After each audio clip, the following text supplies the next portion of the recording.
बूढ़ी काकी। आइए आज हम इस वीडियो में बूढ़ी काकी की कहानी को पढ़ेंगे। ये कहानी बहुत ही इंटरेस्टिंग है और सबक आमोज़ भी। तो चलिए हम ये कहानी को स्टार्ट करते हैं। बुढ़ापा अक्सर बचपन का दौरे सानी हुआ करता है। बूढ़ी काकी में जायके के सिवा कोई हिस्स बाकी न थी। आंखें, हाथ, पैर सब जवाब दे चुके थे।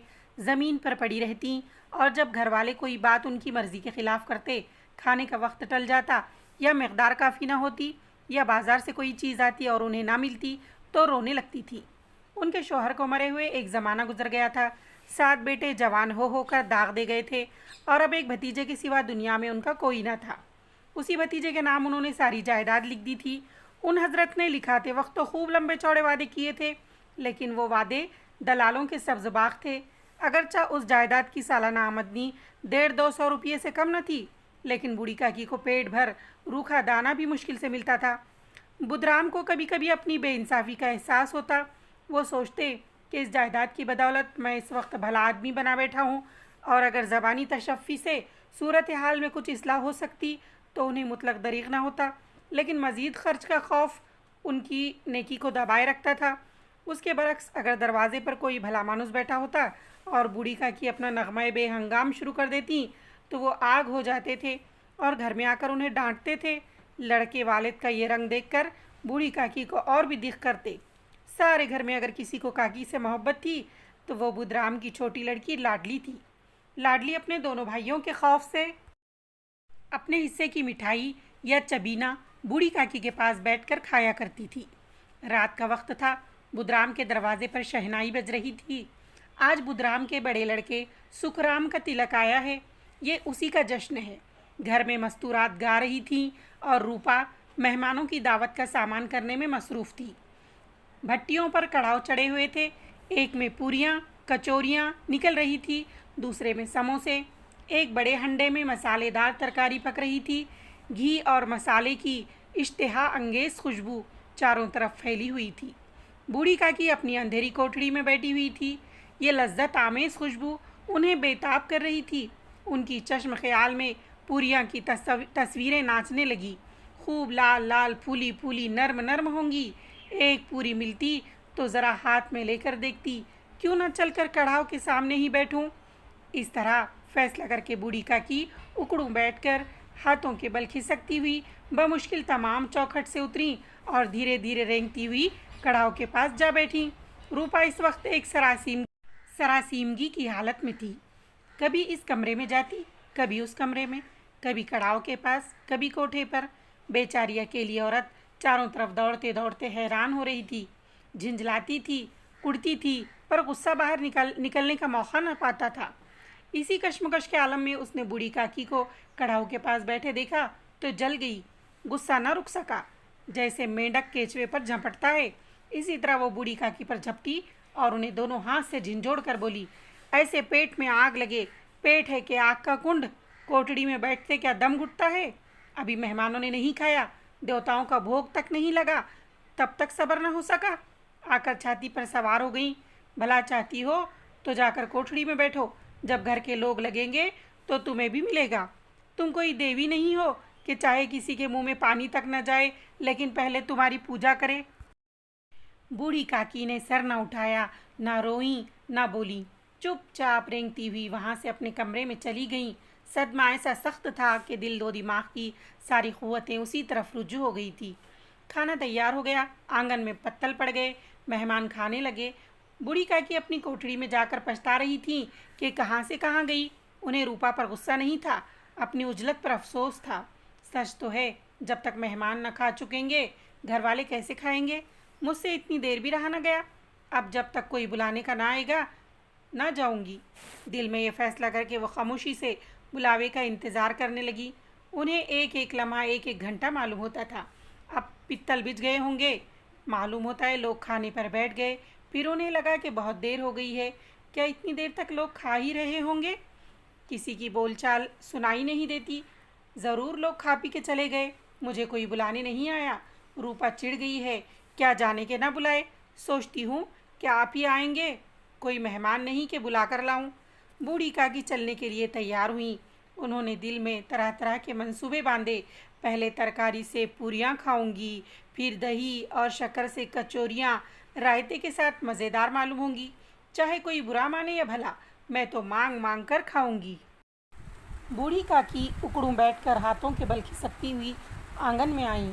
मेहमानों की जमात अभी बैठी हुई थी। वो रेंगती हुई उनके बीच में जा पहुंची। कई आदमी चौंक कर उठ खड़े हुए। आवाज़ें आईं, अरे ये कौन बुढ़िया है? पंडित बुधराम काकी को देखते ही गुस्से से तिलमिला गए। पूरियों का थाल लिए खड़े थे। थाल को ज़मीन पर पटक दिया और जिस तरह बेरहम साहूकार अपने किसी मफरूर असामी को देखते ही झपट कर उसका टेटवा लेता है, इसी तरह लपक कर उन्होंने बूढ़ी काकी के दोनों शाने पकड़े और घसीटते हुए लाकर अंधेरी कोठड़ी में धम से गिरा दिया। मेहमानों ने खाना खाया, घर वालों ने खाया, बाजे वाले, धोबी, चमार भी खा चुके, लेकिन बूढ़ी काकी को किसी ने ना पूछा। बुधराम और रूपा दोनों ही उन्हें उनकी बेहयाई की सज़ा देने का तस्विया कर चुके थे। उनके बुढ़ापे पर, बेकसी पर, फुतूर अक्ल पर किसी को तरस नहीं आता था। अकेली लाडली उनके लिए कुढ़ रही थी। दोनों बार जब उसकी माँ और बाप ने काकी को बेरहमी से घसीटा तो लाडली का कलेजा बैठ कर रह गया। वो झिंझला रही थी कि ये लोग काकी को क्यों बहुत सी पूरियाँ नहीं दे देते। वो काकी के पास जाकर उन्हें तशफ़ी देना चाहती थी, लेकिन माँ के खौफ से न जाती थी। उसने अपने हिस्से की पूरियाँ भी न खाई थी। वो ये पूरियाँ काकी के पास ले जाना चाहती थी। बूढ़ी काकी मेरी आवाज़ सुनते ही उठ बैठेंगी, पूरियाँ देखकर कैसी खुश होंगी, मुझे खूब प्यार करेंगी। रात के 11 बज चुके थे। रूपा आंगन में पड़ी सो रही थी। लाडली की आंखों में नींद न थी।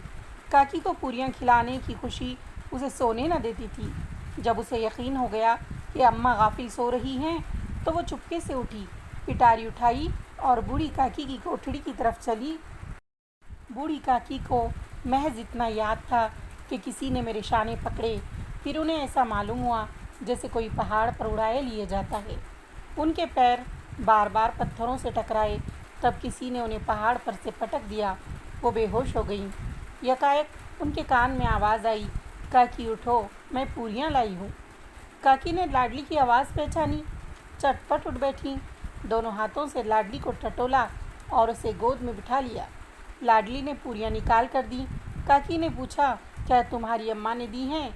लाडली ने फ़ख्र से कहा, नहीं, ये मेरे हिस्से की हैं।